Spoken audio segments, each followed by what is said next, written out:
Hello everybody, welcome back to Explore Maths. So today we are discussing some important questions on set और हमने set की बस एक series जो है स्टार्ट की है जिसमें हम क्वेश्चंस डिस्कस करें। टॉपिक तो हमने मतलब पूरा जो लेक्चर है उसके 2 लेक्चर में हमने उसे वाइंड अप किया जो भी सेट में था हमने सारा डिस्कस की हुई है। ऐसा नहीं है कि उसके अंदर हमने सिर्फ और सिर्फ सेट के बारे में 2 लेक्चर तक हम डिस्कस करते रहे, नहीं नहीं, हमने इसमें बहुत सारे क्वेश्चंस भी हैं जो नॉर्मल बहुत बेसिक क्वेश्चन है जो लाइक कॉन्सेप्ट के साथ ही बता दी है हमने, वो भी हमने पुट किए हैं। ठीक है, तो बस अब क्वेश्चंस की सीरीज़ स्टार्ट है। तो जैसे नहीं देखा चैनल पे जाओ, एक्सप्लोर मैथ्स पे गो टू प्लेलिस्ट, सेट की प्लेलिस्ट में जाओ, वहाँ पे आपको बहुत सारे क्वेश्चन मिलने वाले हैं और बहुत डिफरेंट टाइप्स ऑफ क्वेश्चन मिलने वाले हैं ऑफ कोर्स। चलो let's begin with this question. The question says an organisation award 48 medals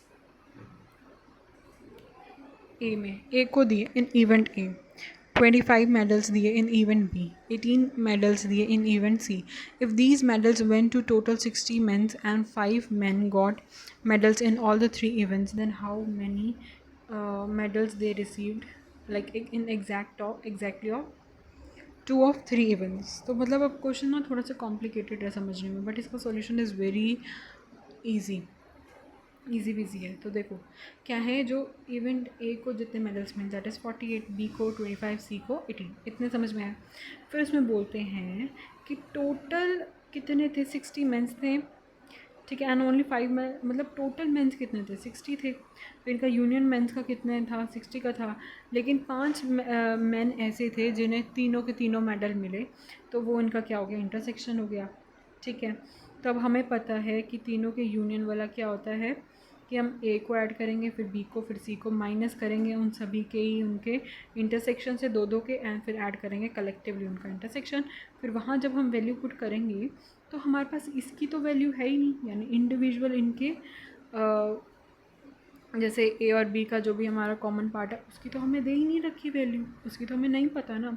तो हम उसकी वैल्यू यहाँ से निकाल लेंगे, बस ऐसे नॉर्मली इसको ऐसे कैसे ही रहने देंगे। जब हम इसको सॉल्व करेंगे इस इक्वेशन को बेसिकली, तो हमारे इसकी वैल्यू मिलेगी, यहाँ जो तीनों का इंटरसेक्शन है वो 5 के इक्वल है। तो बस अब जब इसको हम नॉर्मली सॉल्व करेंगे तो इस कलेक्टिव की आंसर क्या मिलने वाली है, 36 मिलने वाली है। ठीक है, इसका भी 36 मिलने वाला है। बट हमसे बात क्या करी गई है कि ऐसे कितने मेडल्स, मतलब ऐसे कितने लोग हैं जिन्हें एग्जैक्टली 2 of 3 इवेंट्स में मतलब जाने का मौका मिले या मेडल्स मिले हैं। तो बेसिकली 2 of 3 इवेंट्स की जब भी ऐसे क्वेश्चन में बात करी जाए तो इन सभी का कॉमन क्या था, 36 आया था, उसको माइनस कर देना है तीनों के कॉमन से।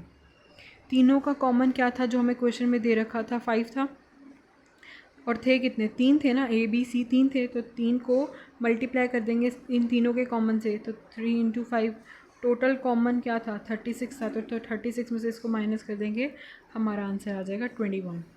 इस क्वेश्चन को हमें इस तरीके से सॉल्व करना है। अगर हमसे पूछा गया 2 of 3 से पूछ लिया गया या 1 of 3 से पूछ लिया, that doesn't matter, but question में हमसे ये पूछा गया है कि टोटल जितने भी इंटरसेक्शन थे कॉमन थे उनको हमने जैसे ऐड करके हमारा 36 आ था, उसको हमने माइनस कर देना इन तीनों के ही कॉमन वाले पार्ट से। 3 × 5 कर देंगे, दैट इज़ 15, तो 36 को माइनस कर देंगे 15 से, we will get 21 as our answer. I hope आपको क्वेश्चन समझ में आएगा, समझ में नहीं आया होगा तो आप मुझे कमेंट कर सकते हो, मैं आपको कमेंट सेक्शन में समझा दूँगी। ठीक है, चलो मिलते हैं अगले क्वेश्चन में। Till then take care and bye, thanks for watching, please don't forget to like and subscribe.